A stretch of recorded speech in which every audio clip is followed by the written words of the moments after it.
안녕하세요. 안녕하세요. 안녕하세요. 반갑습니다. 네. 멋지게 3인 3색 경제 브리핑. 제목은 멋지게 잡아왔습니다. 각각 다른 관점으로 그리고 경제 지식의 폭이 넓어지는 방송이라고 했고요. 그거를 3명이 나와서 하니까 3인 3색 경제 브리핑입니다. 내 얼굴이 안 보여요. 비켜주고 하는 건가? 잘리는구나. 한 소장이 안 보이잖아. 네. 사실 오늘이 첫 방송이라서요. 우선 방송 소개하고 출연자 소개를 해야 될 것 같습니다. 근데 육하원칙이라는 거 아시죠? 네. 네, OWH 그거의 관점에서 한번 제가 준비를 해봤습니다. 네, 무엇을 다룰 거냐면 바로 시사, 경제, 상식 그런 이슈들을 다룰 거고요. 두 번째, 폭넓은 경제 지식에 대한 욕구를 충족시키고자 이 방송은 만들어졌습니다. 사실은 목적이 두 개가 더 숨어 있죠. 우리가 좀 더 잘 돼 보려고. 맞아요. 세 번째는 바로 3인의 각각 다른 관점을 다룰 건데요. 저는 일반적인 관점에서 제가 호기심이 많기 때문에 그런 부분을 다룰 거고, 바로 이제 소개를 드릴 거지만 저희 이제 우리 김태형 대표님께서는 바로 회계사 관점에서, 그리고 이제 옆에 있는 한 소장님께서는 어떤 관점이냐면 바로 투자자 관점에서 한번 다룰 것입니다. 아직은 목표는 매주 한 번씩 다루기로 했습니다. 자, 그러면 어디서 우리를 볼 수 있냐면 바로 팟빵이라든지 유튜브, 그리고 좋은 멘토 홈페이지, 그리고 이제 좋은 멘토의 네이버 카페에서 보실 수가 있고요. 그리고 코리안 저널이나 이런 내용을 요약해서 올릴 거고 페이스북 등으로 올리려고 합니다. 네. 근데 여기서 한 가지 빠진 게 있는데 OWH인데 뭐가 빠졌을까요? 묻지 말고 얘기를 해요. 내가 잘못했습니다. 네, 후가 빠져 있죠. 자, 이제 3명에 대한 소개를 먼저 하려고요. 후가 빠졌구나. 네. 바로 한 장을 안 넘기는 이유가 뭐냐면 제 소개는 우리 한 소장님께서 해주실 겁니다. 왜냐면 우리가 서로 그 워낙 친한 친구들이어가지고 저 안 친한데 모르는 안 친한 사람한테 소개를 어떻게 해야 되지? 착하게 해줘야 돼. 왜 이렇게 많아? 카메라 저기 있어요. 저기 좀 봐요. 저기. 아니 나 이 양반 몰라요. 그러면 근데 계속 모르는 걸로. 그 쭉 읽어보세요. 윤 선생님. 보시죠?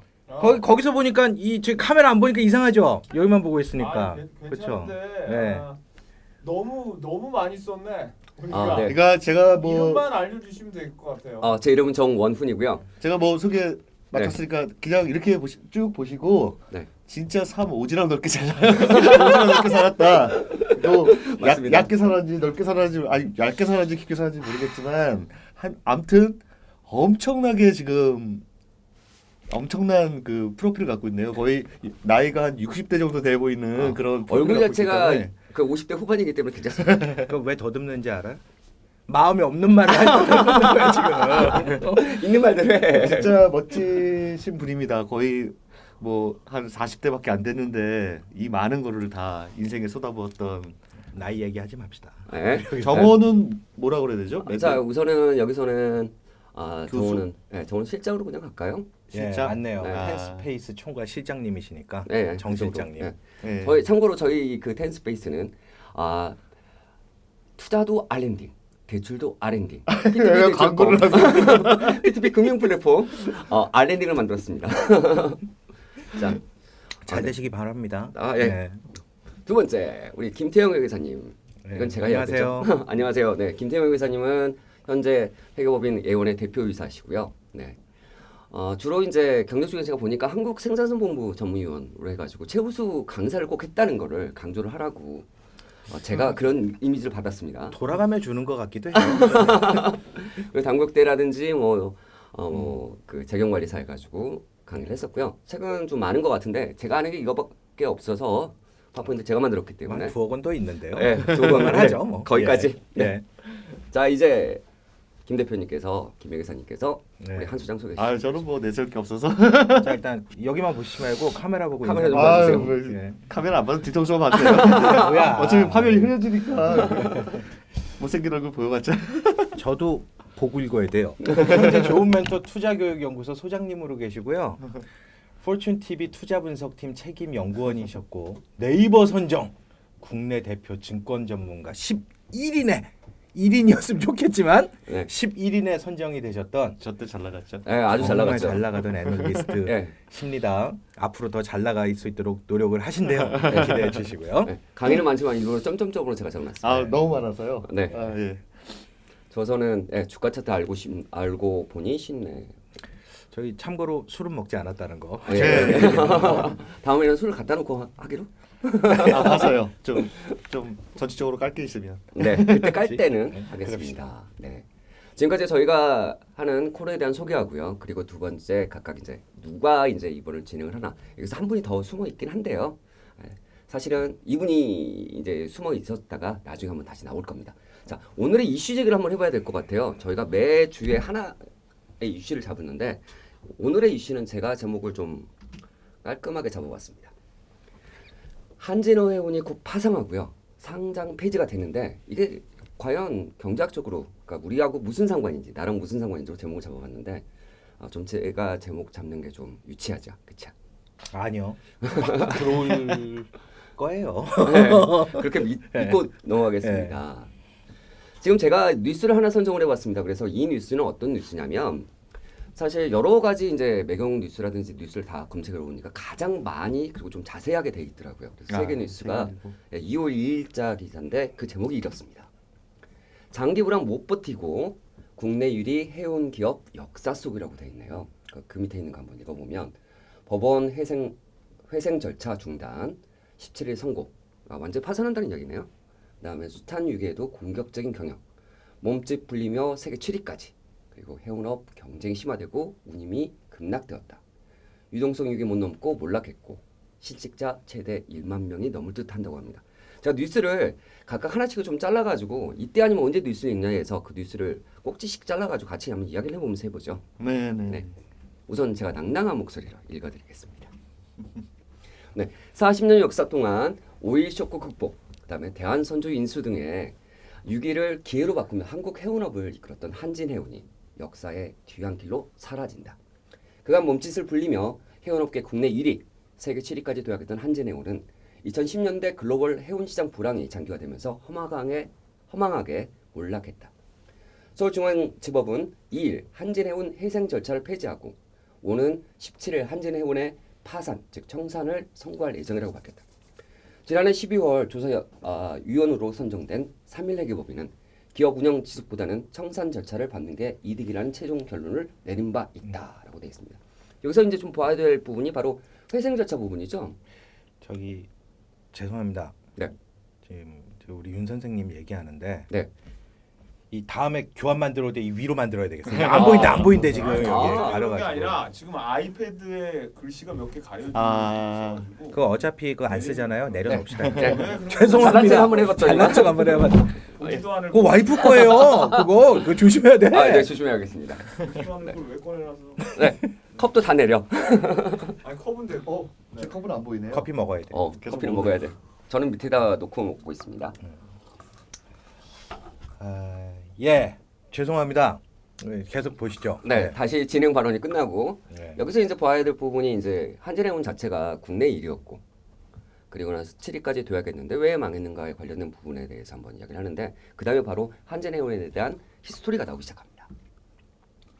한진해운 역사 부분이 이제 옆에 표로 나와 있는데 이 표는 67년에서 40년. 네, 그렇죠. 한진해운의 명은 한국 해운 산업의 역사와 개를 같이 해왔다. 한진그룹 창업주인 조중은 회장은 1967년 대진해운을 설립했지만 1973년에 닥친 1차 오일 쇼크를 이겨내지 못하고 해체된다.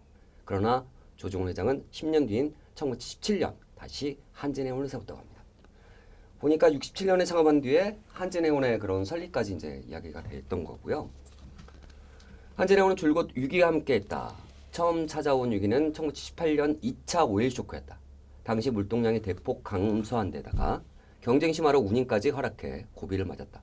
당시 조중훈 회장은 대한항공과 한진의 각 부분별 전문요원으로 구성된 경영 개선팀을 한진해운에 투입해 경영 정상화를 했고 채 1년도 되기 전에 자본 잠식 상태에서 벗어나 흑자 전환에 성공했다.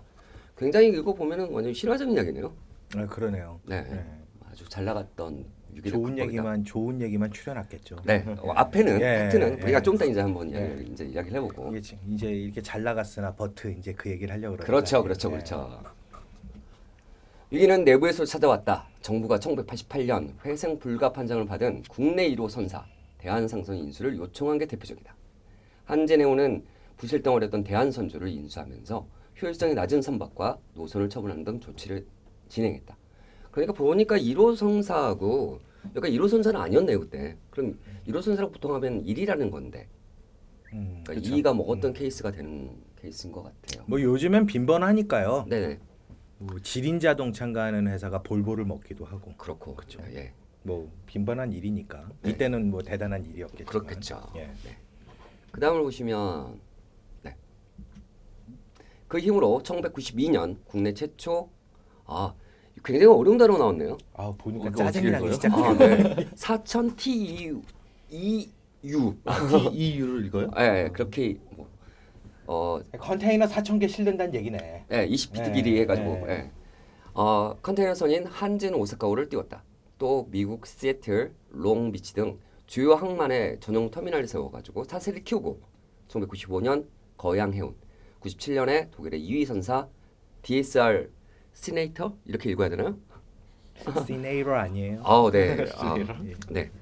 영국식보다는 인수하는 등 공격적으로 몸집을 풀렸다. 그러면 97년까지는 아주 잘 나갔다는 이야기고 그때가 바로 세계 7위 해운사로 도약했다는 케이스인 것 같습니다. 2002년 조중훈 회장이 타계했다. 이후 경영 전면에 나선 셋째 아들인 조소 회장도 2006년 지병으로 사망하면서 다시 위기를 맞았다. 조소 회장의 부인인 최은영 회장이 경영 일선에 나섰지만 유동성 위가 심화되자 시숙인 조양호 한진그룹 회장. 이건 좀 눈여겨봐야 될 것 같아요. 네, 좀 이따가 이야기를 하고요. 회사 지분과 경영권을 넘겼다. 조양호 회장 또한 2014년부터 글로벌 해운 시장의 경쟁 심화, 해운 운임 급락 등에 대한 장기 불황을 버텨내지 못했다고 합니다. 사람 수가 등장했는데 최은정이 등장을 했고요. 그리고 또 보니까 조양호 회장이 여기서 등장을 했네요. 네, 아무튼 어려워졌다는 네, 이야기입니다. 네, 2014년까지가 어려워졌고요. 근데 그 다음 부분 마지막을 한번 볼까요? 자, 이거는 이 앞에 있는 걸 한 번 더 보고 들어가야 될 것 같아요. 보면 2016년 5월달에 채권단 자율 협약을 시작했답니다. 그러니까 돈 받을 놈들이 이제 모여가지고 어떻게 할 것인지 했는데 9월달에 용선료 그리고 채무 재조정 협상 실패로 법정 가려는데 여기서 용선료가 제가 좀 그 이번 게 처음으로 해운업을 좀 봐봤는데 공부를 하셨구나. 조금 했어요. 아주 살짝. 용선료가 뭘까요? 배를 이용하는 요금이죠. 뭐 용선료니까. 네, 배를 빌리는 요금이라고 합니다. 이거에 관련된 이야기를 하나만 더 해보면 사실 IMF가 터진 다음에 구조조정을 했어요. 얘네들이 구조조정을 하니까 해운업에서는 가지고 있던 배를 팔아요. 그걸 팔아가지고 그 다음에 그 빌린 거를 다시 임대를 한 케이스가 되는 겁니다. 근데 이게 장기적으로 이제 용선 계약을 하게 되면 그거 자체가 어떻게 보면 얘네들이 호황일 때는 괜찮지만 그 반대로 불황일 때는 굉장히 부담이 되죠. 왜냐하면 고정비는 계속 그렇죠. 나가니까. 그런 케이스 때문에 아마 해운업이 좀 위험하지 않았나고 그 생각합니다. 옛날에 우리 공부할 때 봤던 세일즈 앤 리스백이네. 그렇죠. 그렇죠. 네, 네. 팔고. 네. 어려운 용어 나왔습니다. 난 맨날 그런 거밖에 생각이 안 나. 이건 제가 맞는 얘기인지 모르겠지만 제가 알기로는 조소 회장 사망하고 부인 네. 최은영 회장이 경영하면서 네. 어떤 뭐 부인이 CEO 격은 아닌 것 같고 네. 우리 약간 뭐라고 해야 되나요 그거? 수렴 첨정도 아니고 이거 네. 한진영도 재벌인가? 네. 하여튼 그 가족 관계로 어쩔 수 없이 최은영 회장이라는 분이 하면서 네. 어떤 장기 전략이나 어떤 오너로서의 자질이 좀 떨어지면서 네. 결국에는 지금 이 사태가 하는 결정적인 역할을 한 게 아닐까 그런 얘기들도 많이 나오더라고요. 저는 조금 직원들 사이에. 뭐 그런 것도 있지만 조금 다른 생각도 있는데요. 그건 제가 조금 이따가 네, 한번 말씀드리겠습니다. 정리를, 그 부분은. 예. 그리고 이제 문제는 뭐냐면 앞에도 여기가 이제 재벌이죠. 어떻게 보면 재벌인데 뒤에 얼마나 사람들이 많으면 그 이제 구찌가 워낙 크니까 서로 이제 이야기를 각각 싸우겠죠. 그러면 그 대한항공 문제됐던 그 딸은 누구 딸이죠? 조양호 씨 딸인가요? 조양호 회장으로 봐야 되겠죠. 아 조양호 회장 딸. 네. 나도 그거 좋아하는데 마카다미아 다음에 그걸 갖다 놓고 계속 하는 걸로. 비싸요. 그래요? 코스트코에서 사도 딴 거는 10,000원대인데 그건 30,000원대. 3만 원대. 네. 자, 그거는 이제 우리 김 대표님이 돈 주고 사와가지고 놔두는 거예요. 아, 왜 돈 들어가는 건 항상 나야? 왜? 자, 우리의 그 돈만 보시는. 자, 봅시다. 결국 한진해운 파산이 확정되면서 이미 예고됐던 대량 실직이 현실로 다가오는 모습이다. 지난해 3분기 기준 한진해운 직원 수는 육상 직원이 671명, 해상 직원이 685명 등 총 1,356명이다. 여기에 해외 법인 현지 직원과 애국인 수론까지 포함하면 총 직원 수는 3,900명에 달한다. 현재 청산 작업에 진행 중인 한진해운 존속법인에는 직원 50여 명만 남아있다. 와, 3,900명에서 그럼 50명밖에 안 남았다는 얘기입니까? 저게 가장 가슴이 아픈 것 같아요. 그렇죠. 어찌 보면 법인체가 뭐 파산을 하더라도 네. 그쪽 일가들은 돈이 많기 때문에 네. 삶에 큰 역할을 뭐 이렇게 영향을 안 받을 것 같은데 지금 근로자들이 이제 생계가 상당히 막막해지는 쪽으로 가는 게 가장 가슴이 아픈 것 같아요. 사실 여기 안 잡혀 있는 협력업체 직원들까지 하면 어우, 훨씬 엄청 많겠죠. 많죠. 네. 그 지역에 그 우리 뭐 조선업도 지금 문제인데 네. 그 지역 그 네. 상가 뭐 이렇게 같이 있는 사람들 메가톱급이 문제죠. 네. 정말로. 그러니까 보통 이제 해운업이나 조선업이 전방 효과라는 게 보통 경제학 효과 중에서 앞에서 이제 내가 이제 해운업을 해 그럼 뒤에 딱 따라오는 것처럼 자동차도 그런 기관 산업이잖아요. 그럼 뒤에 딱 있는데 그 협력업체들까지 생각을 하면 많이 심각한 케이스인 것 같습니다. 여기서 참 그 우리나라가 향후에 네. 좋아져야 될 게 제가 좀 미국 증시를 전문하다 보니 예. 거기 이제 글로벌 기업들 보면 한 큐에 막 10,000명씩 자르고 그래요. 근데 거기는 제도가 다시 재취업되는 제도가 원체 잘 돼 있기 때문에 네. 그 걱정을 안 해요. 10,000명을 퉁 쳐버려도. 근데 우리나라는 아직 그게 원활치가 못하다 보니까 네. 근로자 이제 자기가 해고 당한 게 아니라 회사가 망하면서 삶의 터전을 잃어버리신 분들이 참으로 걱정이 되네요. 재취업이 굉장히 어려운 나라 중에 하나죠. 그렇죠. 우리나라가. 할 수 있는 거는 세 가지밖에 없죠. 커피숍을 한다든지. 굉장히 지금 말 조심스럽게 해야 되기 때문에 이 말은. 네, 마지막 한번 읽어볼게요. 맞아요. 예. 한진해운의 모항으로 삼던 부산 신항 한진터미널의 일감이 줄어든 탓에 부두 내에서 야드 트랙터로 컨테이너를 옮기는 하역업체, 여기는 그 본래 이제 직원들이 아니겠죠. 이 하역업체의 근로자 110명도 생계터전을 잃었다. 넘어가겠습니다. 예. 보면 한진해운의 파산 시 상장 폐지 절차를 다른 곳에 가져와 봤는데요. 다른 뉴스에서 2월 17일 날 법원에서 한진해운의 파산 선고를 내정을 하고 있습니다. 그리고 나서 한국거래소 상장 폐지 사실을 발생하는 공시를 하고요. 그 다음에 20일에서 22일까지는 3영업일간 상장 폐지 및 정리매매 관련 안내를 한다고 합니다. 그리고 이 기간 매매 거래는 계속 정지되는 사태가 벌어지는 거죠. 그리고 2월 23일부터 3월 6일까지는 7거래일간 정리매매 기간을 해가지고 이제 하라는데 누가 사겠습니까? 저게 솔직히. 저거죠. 200원으로 시작해서 100원, 50원 하다 뭐 끝나는 그거죠. 저 정리매매라는 게. 그리고 3월 7일 날 거래소 시장에서 한진해운은 완전히 사라지게 됩니다. 마지막까지 읽어보겠습니다. 법정관리 직후에 나온 분석에 따르면 파산에 따른 실직자가 부산에서만 3천여 명, 전국적으로 최대 1만 명을 넘을 것으로 나오네요. 전망했습니다. 아까 했던 얘기. 예. 한국거래소는 이날 오전 11시 14분부터 한진해운 주식 매매를 정지했다. 법원에서 파산 선고가 내려지면 한진해운은 즉시 상장 폐지된다. 상장 폐지 공시가 안 하면 투자자들은 3거래일간의 예고 기간과 7거래일간의 정리 매매 기간 동안 주식을 처분할 수 있다. 이후 한진해운은 코스피 시장에서 사라지게 된다는 암울한 뉴스였습니다. 이건 뭐 세계일보 기사를 제가 골라봤는데요. 여기서 저는 두 가지 정도가 좀 이제 그러니까 뉴스 자체가 우리가 해운업도 모르고 뭐 갑자기 상패가 뭐고 상장 폐지가 뭐 이런 용어가 나오는데 이 두 가지를 제가 한번 정리를 해봤습니다. 그래서 제목은 큐리오서티 호기심으로 적어봤고요. 네, 거기서 상장 폐지 절차하고 해운업 한번 정리해보는 그런 걸 해보겠습니다. 상장 폐지라는데 상장이란 말이 무슨 말일까요? 시장에 주식을 올리는 거죠. 네, 그렇습니다. 사고 팔 수 있게. 영어로는 리스팅이라고 하고요. 그 다음에 이제 폐지가 들어가게 되면 D라는 단어가 들어갑니다. 디스파이저하고 똑같이. 네. 영어 시간인가? 재수 없어. 나도 재수 없는 것 같아. 상장 폐지는 디리스팅이라고 하는데 이 상장 폐지라는 건 뭐냐면 결국은 요단강을 건넌 거죠. 기업의 입장에서는 주식회사 입장에서는. 그래서 상장 폐지가 되게 되면 주식회사로서 나는 나 죽었어요라고 표현하는 거하고 똑같은 사실은 재상장을 한 사례도 있긴 있어요. 네, 예전에. 그거는 예. 근데 두 가지 사례가 이제 제가 조사를 해보니까 두 가지 사례가 네. 더 있더라고요. 첫 번째는 내가 내 마음대로 자진 상장 폐지가 되는 케이스가 있고 은행 금융기관들 같은 경우에 있어서는 뭘 하냐면 지주회사를 설립하는 거예요. 대구은행 같은 경우는 먼저 상장을 폐지했다가 다시 올리는 케이스도 있다고 합니다. 근데 이제 유가증권하고 코스닥 이렇게 해가지고 얘들이 폐지 조건을 이렇게 해놨는데요. 코스닥이 사실은 더 세요. 이유가 뭐냐면 옛날에 우리 하우스로 불렸잖아요. 얘들이 돈 넣고 돈 먹기 해가지고 뭐 조박장이다. 작정과 꾼들. 꾼들 뭐 이렇게 되는 거에서 오히려 더 하는데 좀 눈여겨볼 부분이 사업보고서 미제출하고 반기 이거를 안 내면은 안 되는 케이스가 벌어진다는 거. 그러니까 나머지 것들은 다 뭐 해가지고 나 회사가 망했어요라는 부분을 보여주는데 정기 보고서를 제출하지 않아도 이런 것들이 있다고 합니다. 저희 우리 실장님, 네. 제가 죄송한데 여기서 이 상장 폐지 기업의 특징이 여기 나와 있는데요. 네. 이따가 제가 숫자 보면서 좀 말씀드릴 때 도움이 될까 해서 네, 지금 굉장히 전광석화 같이 회사가 무너지다가 갑자기 상장 폐지가 되고 파산을 가잖아요. 네.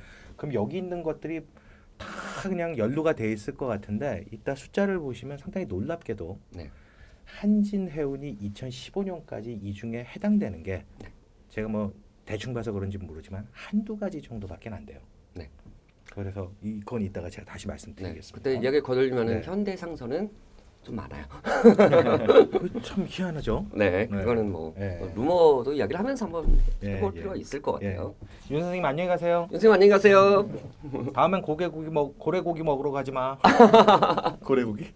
오늘 고래고기 먹으러 간대. 와, 고래고기. 우리 다음에는 고래고기를 올려놓고 하는 걸로. 고래고기 한 번도 못 먹어.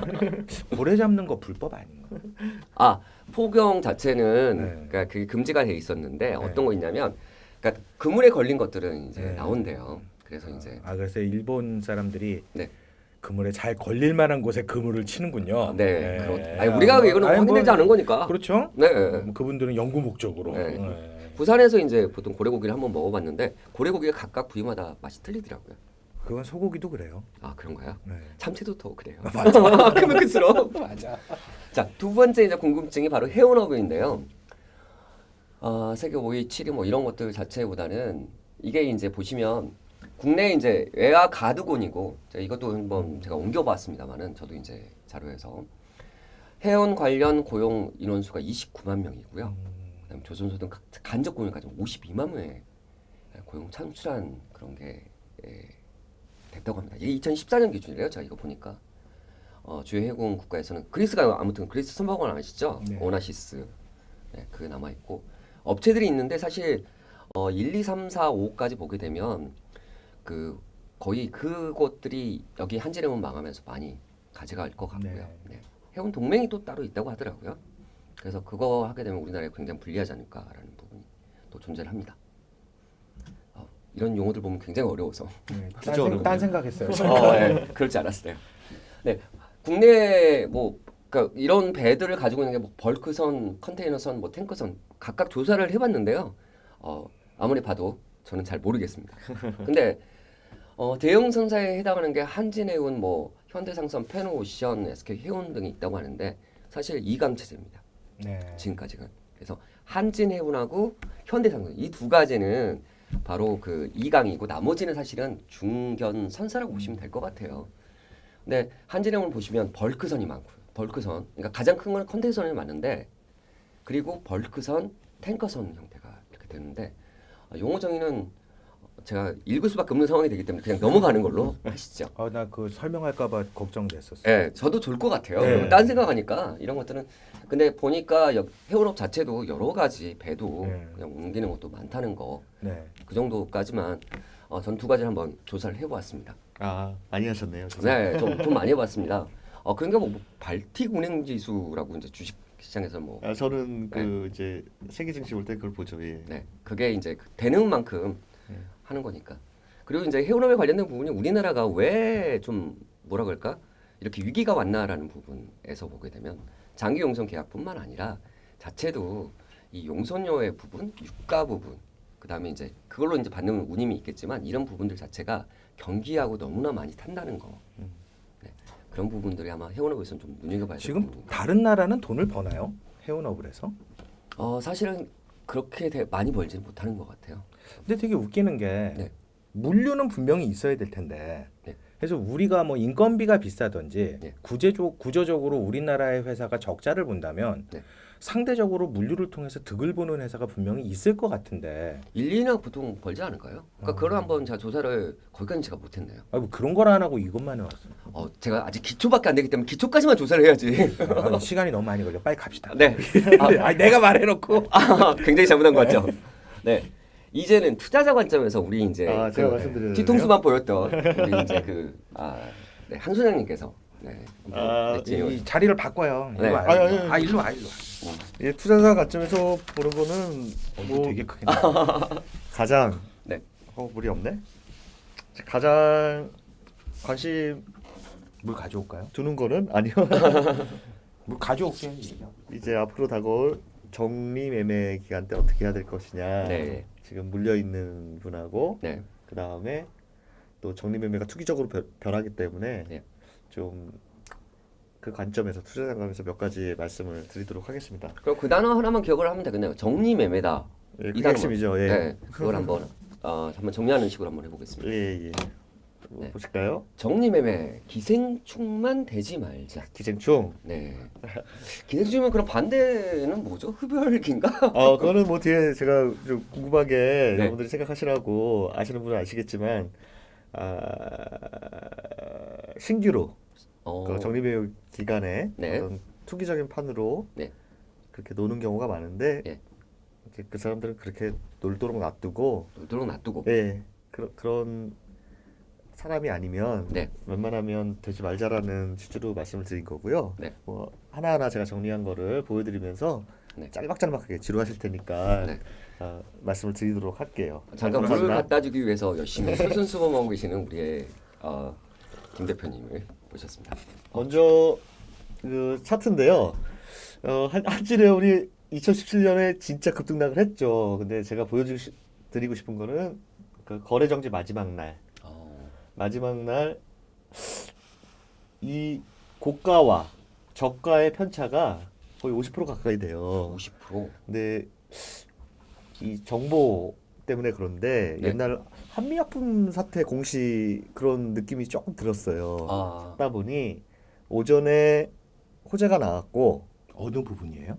네, 여기 지금 여기 앞에 있는 네. 부분인데요. 네. 왜냐하면 마지막 가려. 지금 좀 안 보여요? 예, 이제 보여. 이제. 여기 난 그래서 자꾸 보는 거야. 오전에 회생 가능성에 대한 어떤 약간 호재가 나왔고 이제 루머가 파산 결정이 된다라고 해갖고 이제 무너지는. 그러니까 고가가 24%고 네. 그 다음에 종가가 마이너스 17%예요. 그러면 요 꼭지에 잡은 사람은 거의 30%를 먹고 아니면 저가에 팔았던 사람은 40% 이상 손해를 보고 멈춘 다음에 못 팔았으면 네. 이제 거래 정지가 돼버린 거죠. 이런 이런 상태인데 제가 지금 말씀드리고 싶은 거는 여기서 하나 거래 대금도 한번 눈여겨 볼 필요가 있네요. 거래량이 162.44%로 증가했고요. 우리 다음에 이렇게 돋보기 기능 좀 켜갖고 오늘 지금 그냥 켜서 그래가지고 그런데 이제, 좀 해야 되겠어요. 네, 그거 부분을 네. 한번 뭐 안 보일 텐데 뭐 하여튼 그렇고요. 네. 뭐 거래 대금도 죄송합니다. 172.95%. 다음엔 꼭 보이게 하겠습니다. 나 이거는 뭐 이게 뭐 거의 우리가 보통 얘기할 때 그 동전 가격 그러니까 1,000원 네. 미만으로 동전주라 하다 보니까 네. 이 단타 치시는 분들이 많이 달라붙어요. 위아래로 걸쳐놓고 네. 그런 효과 때문에 보통 그 하루 거래량이 한 1억 주 이상은 항상 나와요. 1억 주 거래량. 금액은 얼마 안 되는 거죠. 그렇죠. 거래량이 많아도. 근데 거래되는 대금도 장난 아니죠. 이거 어떻게 되는 거야? 저거는 정말 투기 자본이다. 저렇게 움직이는. 2천억이네요. 그렇죠. 2천억이네요. 그래서 제가 보여드리고 싶은 거는 지금 보시면 지금 1월 뭐 16일부터 봤지만 그 거래 정지 되기 전에 보시면 매매 비중이에요. 매매 비중이 개인들의 놀이터가 됐어요. 외국인은 0. 뭐 잘 보이실지 모르겠지만 잘 안 보여요. 0%대고 다음엔 크게 개인이 거의 100% 안에서 놀았다라는 이 자체가 개인 선호고 단기 매매 그러니까 약간 투기성 자금들이 오면서 단타로 치고빠지고 이런 형태를 보인 거죠. 그래서 한진해운이 참 안타까운 1위라고 제가 말씀을 드렸는데 안타까운 1위라는 게 뭐냐면 일이 많이 했어요. 2016년에 평균 주식 회전율 와. 1760.01%. 회사 이게 전체 말이 되는 주식이 1년 동안 17바퀴 돌았다는 그러니까, 거 아닙니까? 와. 그게. 2017년에 네. 17년에서 2월 2일까지 네. 정지되기 전까지 또 1위였어요. 1046.6. 회전율이 높다는 거는 치고받고 하는 근데 그런 이런 노는 물이 돼버렸어요. 그래서 안타깝게 우리가 이제 파산 신고가 17일 날 나온다고 그랬나요? 근데 네. 지금 거래가 정지되기 전까지 1위를 했던 게 거의 단타쟁이들의 어떤 타겟이 돼서 주가까지도 되게 혼란스러운 그 상태를 보였다라는 거를 좀 말씀을 드리고 싶고 가장 그럼 그걸 정리를 하면 우선은 100명이 있다고 했을 때 99명은 개인들이고 딱 한 명은 외국인 들어올까 말까 하는 거고 네, 두 그렇죠. 번째는 1년 동안에 들어오니까 17번이나 주식이 돌았다는 거. 아니 난 판 사람은 그렇지만 산 사람은 또 뭔지 모르겠어. 이제 사고 팔고 하는 거죠. 데이 트레이딩 해갖고 네. 오른 사고 이런 사람은 상관없는데 네. 그런 사람들 자기들이 자초를 한 거니까 예. 리스크를 자초를 한 거지만 그 스윙 트레이드 하시는 분들이 있어요. 스윙이라는 거는 일주일, 5거래일, 3일, 4일 갖고 있는 이런 사람들이 있어요. 어차피 약간 단타보다 네. 길어지는 사람들은 좀 안타깝죠. 데이 트레이딩은 뭐 하루 치고받으니까 상관은 없지만 네. 그런 분이나 모르고 그냥 갖고 오랫동안 네. 끝까지 장기 자식한테 물려서 투자자가 정말 언제까지 살겠지 하는 네, 분이 이제 정말 피해를 벼락을 보게 맞은 되는 거죠. 그런 거죠. 그러니까 그 제가 아는 사람들 중에서는 그게 장기 투자를 가고 싶은 게 아니에요. 계속 떨어지니까 그래서 들고 있는 거야. 원복이라도 되면 원복이라도 되면 팔려고. 팔려고. 네, 본전 심리 때문에 그 중에 그렇죠. 하나가 그런데요. 접니다. 그래서 지금 가장 한진에서 뭐 네이버 지식이나 뭐 이런 데서 부각이 되는 게 적립매매예요. 결국에는 네. 잘 초보 투자자는 잘 모르시니까 그래서 거기에 대해서 좀 정리를 해야 하는데 이거 뭐 한국거래소 KRX 한국거래소에서 그냥 나온 거예요. 이게 나와요. 쫙 나오는데 좀 슬프긴 하지만 주주에게 마지막 환금의 기회를 부여하기 위해서 7일간 매매 거래를 허용할 수 있는 게 적립 매매라고 해요. 근데 여기서 이제 왜 여기서 투기성 자본이 막 들어오냐면 우리가 주식 해보셨죠? 예. 주식을 뭐 동시호가나 장중에 1분 1초로 막 사고 팔지를 못해요. 네. 적립매매 기간에는 네. 단일가 매매 방식으로 해갖고 30분 그 가격 한 번에 탁 체결되고 끝나요. 우리 시간의 종가 거래처럼 시급 1분 1초로 시급 사고 팔고를 못해요. 아, 근데 문제가 뭐냐면 그러니까 1일 14일하고 해놨는데 가격 제한폭이 없어요. 그러다 저게 보니까 무서운 거네. 예를 들어서 지금 한진해운이 700원일 거예요. 네. 그러면 100원만 뭐 70원만 올라도 10%예요. 네. 그러니까 투기 세력들이 많이 들어와요. 200% 날 수도 있고 300% 날 수도 있고 반대로 마이너스 100% 날 수도 있고 없어요. 제한폭이 없기 때문에 심지어 뭐 일부 블로그나 카페에서는 적립매매에서 돈 버는 단타 치는 법 이런 것들을 많이 하거든요. 완전 투기네요, 저거. 네, 투기죠. 진짜 도박판이네. 근데 마지막 종가의 제한은 없죠, 소장님. 예, 그 상한이 없으니까. 근데 저게 결국 폭탄 돌리기인 게 거의 대부분 100원 이렇게 끝나더라고요, 마지막에는. 네. 그렇죠. 예. 그러면 운 좋은 놈이 완전히 이거는 도박도 아니네. 섭섭한다. 되게 투기판이라고 생각하시면 되는데 이게 왜 이제 적립매매가 뭐 짧은 기간 허용된 마지막이라는 게 당해 종의 청산 가치를 보는 관점에서 차이가 날 수 있다 이렇게 얘기를 하는 이유가 아까 뭐 저기 상장 폐지 요건이 네. 여러 가지다 보니까 그 중에서 상장 폐지가 되더라도 살아있는 기업은 삼시장이나 이런 데서 다시 부활할 수 있으니까 주주로서 가질 수가 있다라는 게 있는데 한진해운 같은 경우에는 좀 약간 특이해요. 파산이기 때문에 여러분들께서 어떻게 보셔야 되냐면 이걸 보시면 이제 점유비 기간이 23일에서 3월 6일인데 법원에 따르면 한진해운에 대한 채권 신고액 31조라고 이렇게 이제 채권자들이 네. 한진해운 채무자한테 얘기를 했고 채무자인 한진해운이 시인한 금액이 3조 4천? 뭐 3조 정도 된다.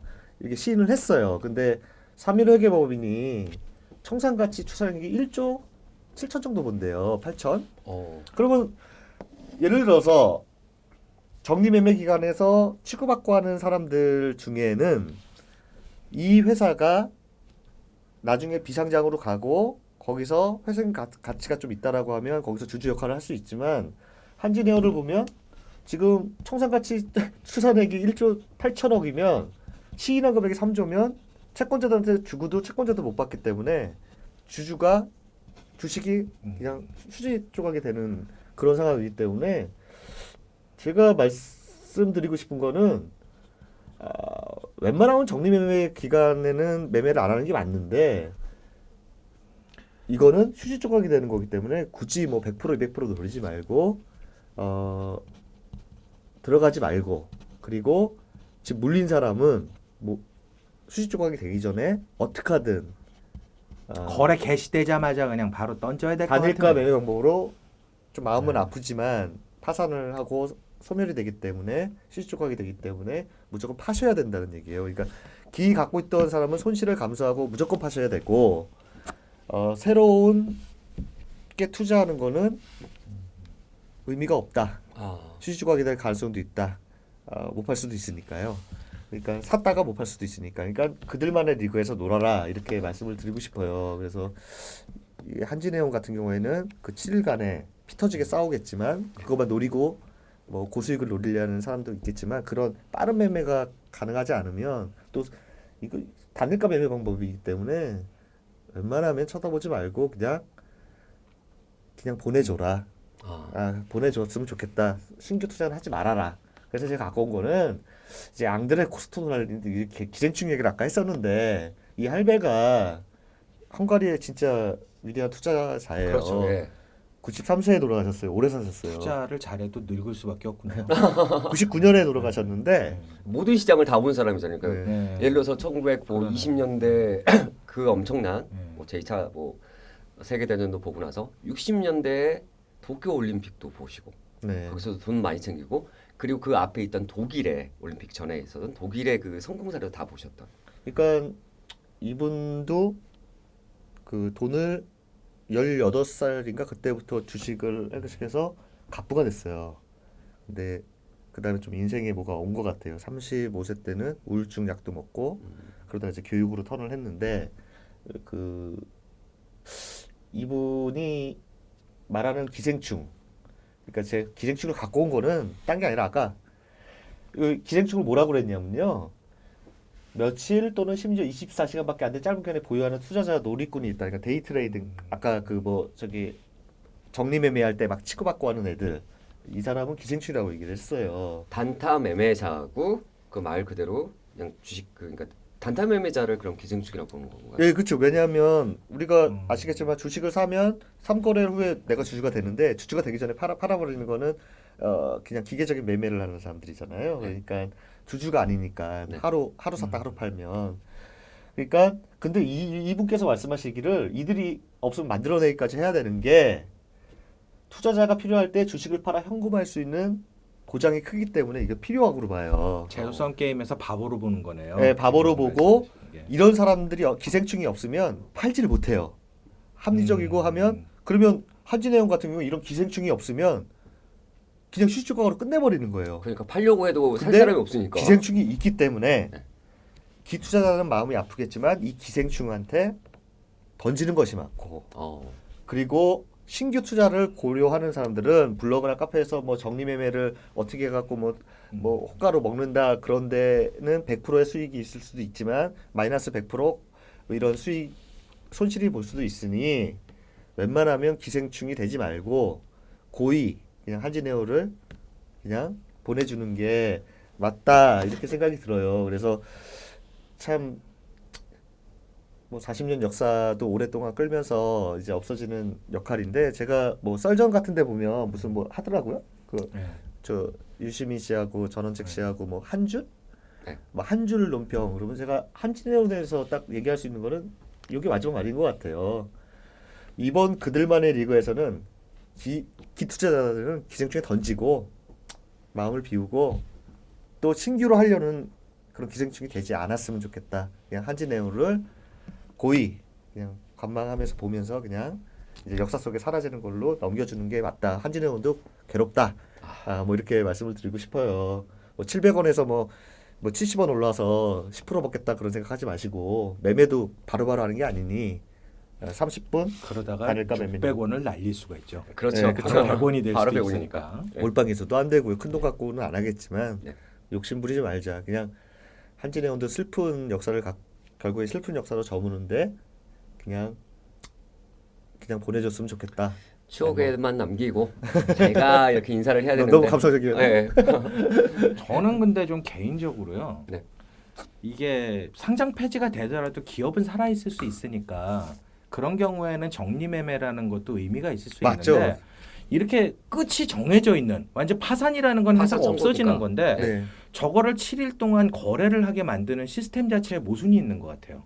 그러니까 정리를 하려는 사람한테는 물론 좋은 기회겠죠. 그분이 제 얘기를 들으면 야, 난 지금 당장 손해보고라도 던지려고 그러는데 쟤 왜 저런 얘기 할 수는 있겠지만 끝이 정해져 있는데 글쎄 뭐 여기선 바보들이 있어야 된다고 말씀은 하시지만 바보를 끌어들여서 어떻게 손해를 덜 보기 위해서 그 바보도 이 나라 국민이고 투자자인데 네.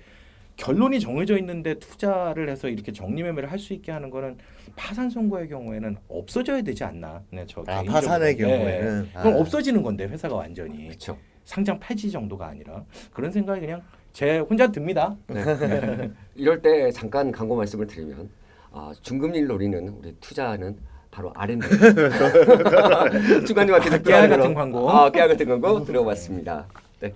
여기 어느 정도 그러면 말씀하셨던 대로 이번 그들만의 리그에서는 기생충이 되지 말고 그냥 고이 보내라 네. 라고 정리를 하시면 될 없었지. 것 같아요. 휴지주택이 어차피 채권자들도 못 가져가니까 네. 주주로서는 우리 영화 보면 막 갑자기 휴지조각 돼갖고 대공황 시절에 네. 부자였던 애가 막 저 어디 시궁창 같은 데 사는 뭐 그런 영화도 많잖아요. 그러니까 그렇죠.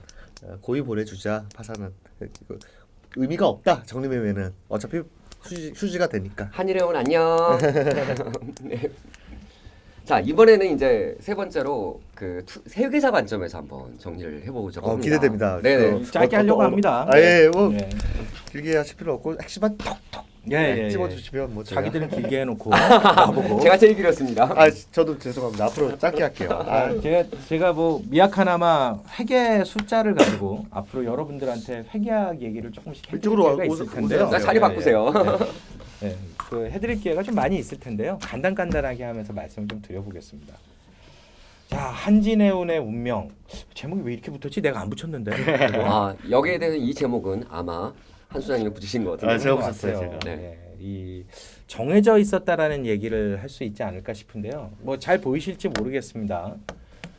일단 기수가 나와 있는데 우리가 1년마다 한 번씩 역사를 만들면서 이름을 붙이잖아요. 그렇죠. 금년이 서기 2017년인 것처럼 네. 예수님 태어나실 때로부터 2017년. 네. 이것처럼 보시면 놀랍죠. 저 역사가 오래된 회사가 어떻게 2014년이 6기고 2015년이 7기밖에 안 되나 싶으신데 네.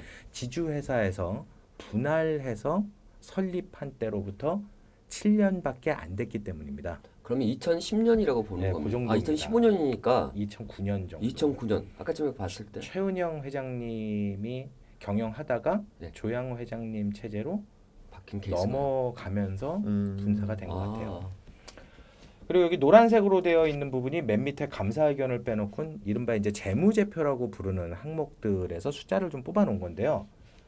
원단위일 리는 없겠죠. 네.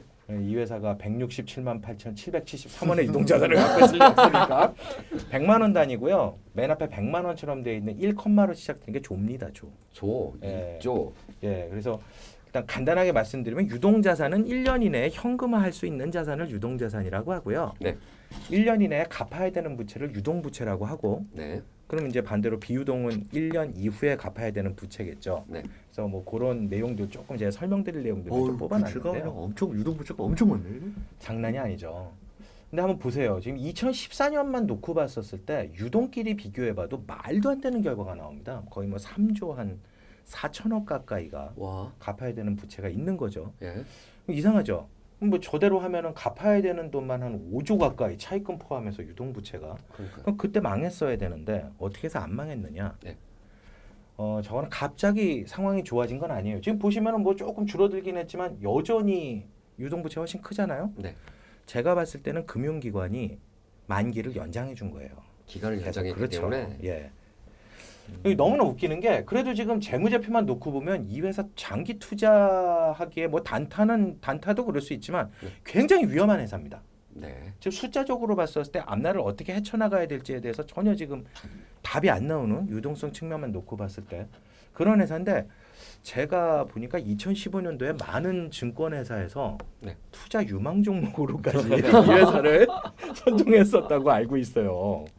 근데 그 이유가 조금 보여요. 여기 보시면 손익계산서를 보시면요. 매출액은 계속 줄어들고 있는데 영업이익이 나고 있죠. 조금씩이라도. 네. 그렇죠. 여기 보시면 240억, 369억씩 영업이익이 나고 있어요. 그 밑에 한번 보세요. 현금 흐름표라고 하는 건 일단 이 재무상태표 손익계산서는 나중에 한번 말씀드릴 기회가 있지만 돈하고 조금 틀려요 개념이. 예. 이게 발생주의라는 걸 가지고 만들기 때문에 그런데요. 더 길어지면 회계학 수업이 되니까. 예. 근데 사람이 그러다 보니까 이 돈이 어떻게 흘러가는지도 좀 알고 싶거든요. 실제 들어온 돈이냐 뭐 그런 얘기죠. 예, 그거하고 조금 괴리가 있을 수 있거든요. 이 네. 손익계산서의 이익이라는 거.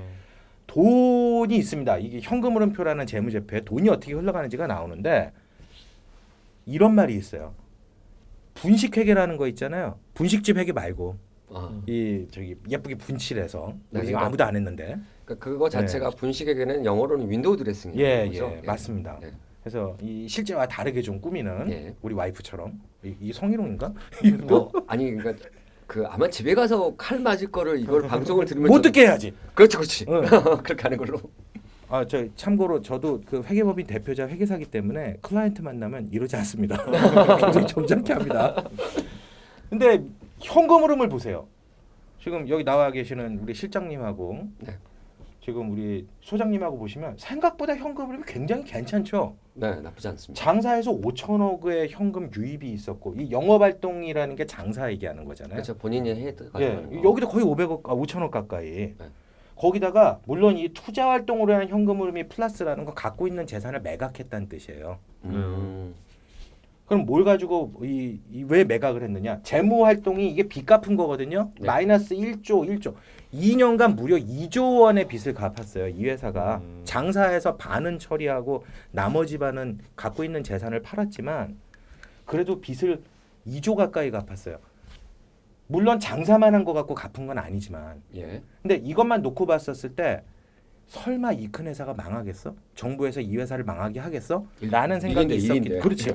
있었기 때문에 증권회사에서는 상황이 나아지고 있다라고 보고 투자 권유를 했던 걸로 보입니다. 아, 자, 그런데 여기서 굉장히 제가 드리고 싶은 말씀인데 지금 이게 돈이 여유가 있어서 빚을 갚은 것 같으세요?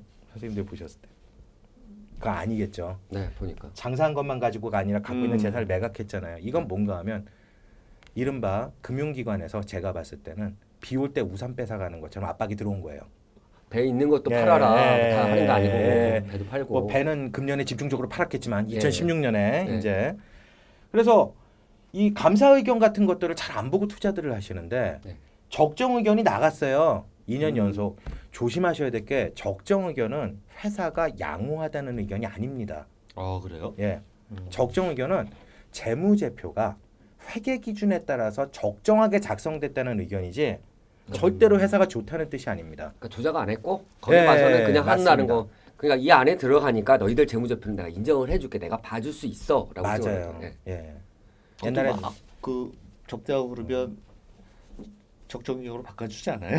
아니 그러니까 그거는 이제 사람을 그런 얘기를 하나 지금. 아니요 그게 아니라 그럴 수도 약간 글쎄요 예전에는 이제 그런 회계사들 이른바 부도덕한 회계사들이 좀 있었다는 얘기도 있는데요. 네, 전설 속이라고 우리는 여기서는 그렇게 이야기하자고. 아니 근데 네. 이제는 솔직히 말해서 그러기가 어려운 게 네.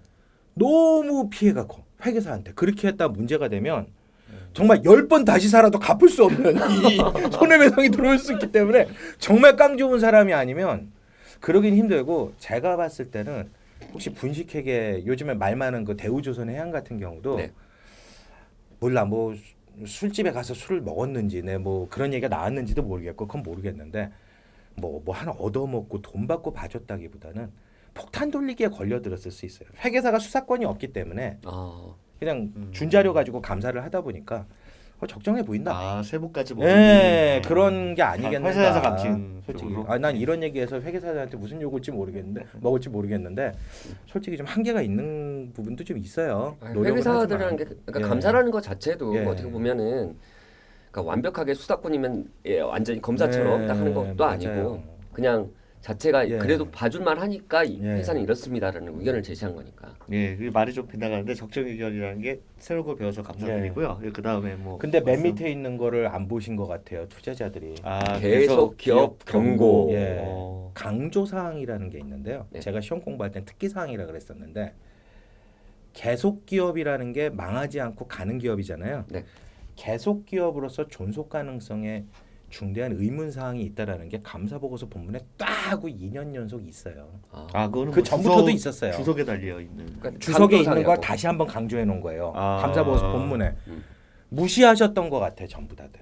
그러니까 회사는 회사 보통 기업에 있어서 예. 기업은 계속 기업이라는 그런 가정하에 예. 회사 계속 존속할 예. 것이라고 생각을 하는데 예. 그 규정 자체가 강조사항이나 네, 네. 주석에도 뭐라고 나와 있냐면 계속 기업이 될까? 될까 말까 말까? 이 경고를 예, 줬다는 예, 거죠. 예, 예. 예. 그럼 그걸 투자자들은 환기를 하고 고민을 했어야 되는데 그게 안 된 맞습니다. 거네요. 맞습니다. 그리고 하나 더 이게 어떤 의미로 받아들여질지 모르겠지만 네. 이 보시면 이렇게 막 갚았잖아요 빚을. 네. 근데도 유동부채는 만만치 않게 계속 남아 있었거든요. 여기 보시면은 차입금 보세요, 그렇죠? 뭐 줄긴 줄었어도 계속 있잖아요. 이게 왜 그런가 봤더니 갚아서 떨어진 부분도 있지만 어느 정도 저항하고 있는 게 비유동 부채에 있었던 차입금 보세요. 이거 없어졌죠? 이거 다 어디로 갔어요? 일로 돌아 올라온 거예요. 맞네요. 이게 뭡니까? 만기 연장 안 해주고 당장 갚아야 되는 빚으로 올라오고 은행은 몸을 사려야 되니까 네. 자기네들도 그러다 2016년도에 업황 나빠지고 하니까 그냥 한 방에 야 우리 못 봐줘 다 갚어 네. 이렇게 돼버린 거죠. 그러니까 지금 말씀은 은행에서 자기네들 그 손실을 보면 안 되니 조이기로 들어가서 빨리 그렇죠. 회수하려고 하다가 그게 예, 맞물려서 맞습니다. 또 그게 가장 큰 부분이라는 얘기. 솔직히 말해서 숫자에서 보는 게 다 예. 보이네요. 솔직히 말해서 똑같이 손해 본다라고 했을 때 채권자가 훨씬 손해 덜 보죠. 네. 일부 재산이라도 회수하니까. 투자자는 뭐 주식 투자자는 완전히 깡통 차는 거고 이런 경우에. 그 최근 기사 보니까 그 저 산업은행인가? 네. 뭐 거기서 그 저 돈 대신에 갚을 돈 대신에 선박 받아갖고 다시 재판다고 근데 가격이 지금 많이 떨어져서 열척을 받았다는데 한진은행한테 돈으로 안 받고 우리나라 최대 그룹사잖아요. 네. 산업은행 그룹. 산업은행 그렇죠? 그룹 KDB 예, 그룹이죠. 그래서 제 생각에는 물론 저희 회계사들도 앞으로 더 열심히 감사하고 보고서도 잘 써드리고 잘 쓴다는 게 좋게 쓴다는 게 아니라 철저히 감사하고 정확하게, 쓰고 예. 네. 그리고 좀 감사 보고서 꼭 좀 보셨으면 좋겠어요. 네. 저희들도 최선 다해서 노력하고 있고 그리고 재무제표를 좀 볼 줄 아는 능력을 키우시면은 장기 투자 하시는데도 훨씬 도움이 될 것 같고. 네. 저도 예. 광고 하나 해야 되겠네요. 예. 광고. 제가 이제 그 올해 그 되게 중요한 거를 오늘 알았네요. 제가 이제 가치 투자 알고 보니 싶은 책이 나오고 또 여기서 좋은 멘트로서 강의를 하게 되는데 그 많이 관심을 기울여 주시기 바랍니다. 회계 파트는 제가 감사하니까 믿고 보셔도 됩니다. 되게 좋은 책이 나올 예정이라서. 자, 좋은 멘토 네. 네. 카페와 그리고 홈페이지를 이용해 주세요. 네. 잘한 거지. 이제 얘기는 예, 끝났습니다. 그냥 숫자로서 네. 모든 것을 파악. 자, 그러면 그러니까 한번 정리를 해보면 여기 비유동 부채가 유동 부채로 이제 네. 넘어간 케이스, 그러니까 거의 그러니까 1조를 갚았음에도 불구하고 있다는 거는 네. 하나 그러니까 두 가지 뭐 혹시 루머 이야기도 우리 해도 되나요? 근데 뭐 하죠. 뭐 네, 네. 루머는 꺼내놓고 안 뿐이니까. 하면은 네. 뭐야. 네, 그렇죠. 네. 자 지금 보게 되면 두 개의 회사가 이강 체제라고 지금 제가 정리했잖아요. 보다 네. 보니까 이런 게 있더라고요. 근데 이제 기준을 딱 보니까 재무제표 기준을 보니까 현대상선은요. 얘들이 이제 부채가 좀 적어요. 그러니까 이게 아마 2000한 14년이나 그 네, 정도의 이제 네. 기준 가지고 왔는 본것 그래도 같은데. 둘이 비교해서 그렇지 만만치 않을 거예요. 현대양서도 이제 망하기 직전에 원래 회사긴 한데. 네. 그거에 관련된 이야기는 바로 뒤에 하려고요. 4조 8천억이에요. 현대상선이. 그때 이제 2014년인가 15년인가 할 때. 그리고 나서 보니까 이 한진해운이 좀 더 많아요. 부채가 6조 6천억 원. 뭐 거의 비슷한 케이스잖아요. 근데 이제 보니까 현대상선은요. 단기 순이익이 와 4조 4,334억 원 단기 순이익이요, 순손실이요. 순손실이요. 마이너스. 단기 오히려 순실. 숫자는 더 나쁘네. 내가 그렇죠. 아까 얘기한 것처럼 네. 아까 거기서 계속 기업밖에는 네. 없어 이 회사는 음. 유동성 때문에 네. 이익도 나고 있었고. 네. 그런데 반대로 하면 여기서는 단기 순이익이 안 나와 있지만 단기 순이익이 30억이었대요. 돈이 남았다는 거죠. 근데 돈이 계속 이제 남아 있는 회사는 정리를 하고 반대로 두 번째 있는 부분. 그러니까 뭐 안에서 도는 루머 중에 하나가 저도 이제 카드라 통신이니까 뭐 그거 자체는 했는데 카드라, 예. 예, 두 가지가 있는 게 이번에 이제 1월 25일 날 이게 이제 한진해운을 정리를 하면서 그러니까 정부에서 이제 발표를 했어요. 근데 해운업에 가지고 이제 6조 5천억 원을 빌려줬다고 하더라고요. 네. 그리고 한국 선박해양이라는 걸로 만들어 가지고 배를 이제 그러니까 원조를 해주겠다고 하는데 이게 1조 원 규모인데 현대상선에는 6천억을 주고요. 그리고 나머지 중견선생에 4천억을 주는 케이스. 제가 봐서는 현대상선을 밀어주는 케이스가 아닐까. 그러니까 물론 이제 좋은 말로 표현을 하게 되면 그런 거죠. 뭐 사실 문제가 많았던 회사긴 한데 네. 여기도 뭐 그런 루머가 있다는 거. 네, 그러니까 뭐 네. 정치적인 이야기는 좀 빼더라도 네. 그러니까 그 이야기까지는 언급 안 하더라도 네. 현대상선으로에 힘을 실어주는 이유가 뭘까? 참 세상이 뒤숭숭하다 보니까 요즘에 네, 모든 모든 뭐 게다 잘못은 그냥, 뭐 예. 최순실이가 뭐 이렇게 가든지. 네, 근데 지금 그런 느낌이 얘기도 오네요. 나오니까. 네. 그 느낌이 옵니다. 예. 그러니까 뭐 아시겠지만 뭐 조영 회장님께서 독일까지 그 비행기 몰고 가셔가지고 중요한 행사가 있었지만 마스코트 하나를 바꾸려고.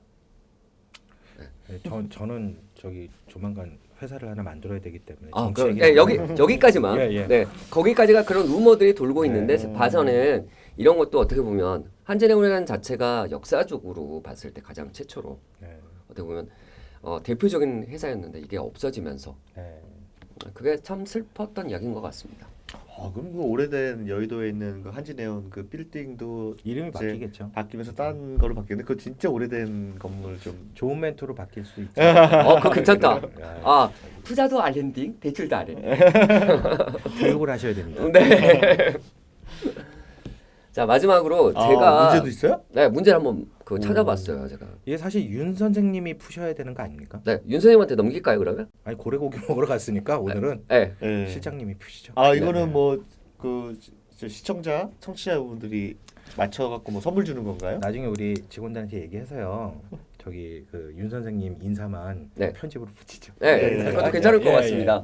이게 문제가 사실은 이거를 해보니까 보통 정리를 할 때 그 경제나 시사 경제 같은 거에 있어서 매경 그 무슨 테스트인가요? 메테라고 보통 부르던데 여기 있는 문제 중에서 한번 제가 여기 약간 좀 상장 폐지 관련해 네. 가지고 문제 하나 메테. 거기서 샘플 문제로 이제 신문에 나왔던 문제를 한번 가져와 봤습니다. 그러니까 제가 만든 게 아니다. 네, 그거를 이제 강조하고 거기에 나왔던 문제. 네. 한번 볼까요? 네. 스스로 상장 폐지를 선언한 기업들은 상장으로 인한 혜택보다 손해가 크다고 판단했기 때문이다. 이러한 판단의 근거로 볼 수 없는 것을 고르면 1번 기업의 공시 의무가 넓고 광범위하다. 두 번째 사업 보고서를 분기별로 공시해야 한다. 3번 기업 지배 구조에 대해 구체적으로 밝혀야 한다. 4번 기업의 손익과 무관하게 배당금을 지급해야 된다. 5번 기업 경영과 관련된 중요한 정보를 공개해야 된다. 이거는 그냥 대충 그냥 찍으면 나올 것 같은데. 네, 원리 이건- 공시하고 관련되지 않은 건 하나인 것 같은데요. 네, 예. 딱 4번이 딱 눈에 보이는 네, 케이스네요. 예. 근데 보시게 되면 가장 중요한 것들은 여기서 한번 정리를 할 수가 있었던 것 같아요. 상장 폐지. 문제 되게 어렵네. 800점 맞으려면 이렇게 해야 되나 보다 이거. 그렇죠. 그래요? 네. 나는 딱 보고 찍기 편하게 됐네. 아니 이게 그래서 그러는데. 기출 문제 자체는 아니고 매경에서 이제 그러니까 뉴스 신문에 해가지고 거기 이제 매경 테스트 이제 대비하는 문제로 연구원이 냈던 문제인 것 같은데 보게 되면 근데 그 중요한 것들은 다 나왔어요. 스스로 상장 폐지를 뭐 선언한 기업들 자체, 그러니까 자기가 혼자 하는 거. 그 이유는 두 가지. 왜냐하면 보통 그러니까 상장 거래소에다가 하는 이유는 돈을 벌려고 하는 거거든요. 왜냐하면 이제 돌아야 그렇지. 되니까 네. 주식을 하면서 거래가 되면은 돈이 들어오는데 이게 자기한테 도움이 안 되니까 그냥 내가 내려갈게. 네. 이런 케이스인 것 같아요. 그러면은 근데 이제 보게 되면 귀찮은 짐이 4개 있네. 그렇죠. 공시 의무가 넓으니까 귀찮고 분기별로 공시해야 되면 사업 보고서는 그럼 누가 쓰냐고 회계사도 불러야 되고 그러니까 회계사가 있어야 되겠지만 우리 뭐 먹고 사나 그렇게. 아 그런 건가? 그 다음에 기업이 손익과 무관하게 배당금 지급을 해야 되는 거는 말도 안 되는 거고. 네. 그러니까 기업 지배 구조에 대해서는 이거는 자진상장 폐지라고 말씀드렸던 대구은행 케이스가 해당하는 것 같고요. 마지막 기업 경영 관련된 중요한 정보를 공개해야 된다고 했는데 정말 귀차니즘으로 답이 나올 것 같습니다. 네, 상장 폐지 관련된 문제를 한번 하나만 제가 진짜 가져와봤습니다. 이게 도대체 이런 수업을 몇 개를 해야 저걸 다 풀 수 있는 그런 건가? 아니 중요한 거는 뭐 깨알 같은 이제 하게 되면 자 좋은 멘트로 가시게 되면 우리 윤 선생님께서 네, 그 매경 테스트에 관련된 샘플 강의 카페 하나 올려놓으셨죠. 중요한 거는 풀로 안 왔다는 거. 아, 예, 풀로 안 고래고기 왔다는 먹으러 거. 갔다는 거. 아, 예, 가장 그게 중요한 게 네. 그거고요. 아우, 근데 네. 지금 어느 정도 했어요? 한 시간이 넘었어. 이제 아, 빨리 끝내. 자, 이제 힘들어. 말을 많이 했더니 되게 배고프네. 예. 그리고 이제 우리는 고래고기를 못 먹더라도 뭐 먹으러 가기로 하고요. 자, 이제 마지막 예. 정리를 하겠습니다. 마무리. 아 마음이 또 있어요. 그렇습니다. 우리 다음부터는 시간 좀 줄여요 이제. 예. 그래도 오늘 1시간 했으니까 괜찮은 것 같아요. 저는 봤을 때. 난 8분 만에 끝났으면 좋겠어. 괜찮은데? 저는 뭐 이렇게 뭐 느낌을 얘기. 네, 이제 각각 이제 느낌 한번 정리하고 아, 마무리하도록 하겠습니다. 제가 잘못인데 여기랑 통화하는 모니터를 이쪽에다 놓고 네. 이쪽을 보고 있으면 좋겠어. 다 이제 제가 뒤통수만 계속 보이니까 네. 뭐 얼굴이 잘생기진 않았지만 아, 여기 있었군요. 이것도 못 봤네. 여기 앞에다 두고 보면서 얘기하는 게 네. 자, 기술적 구현이 쉽지 않아. 예. 아무튼 갖다 놓고 뭐 이렇게 올려놔야 되는 케이스도 있겠네요. 네. 우리 김혜 기사님께서는 저 좋았습니다. 네. 네. 네. 아닙니다.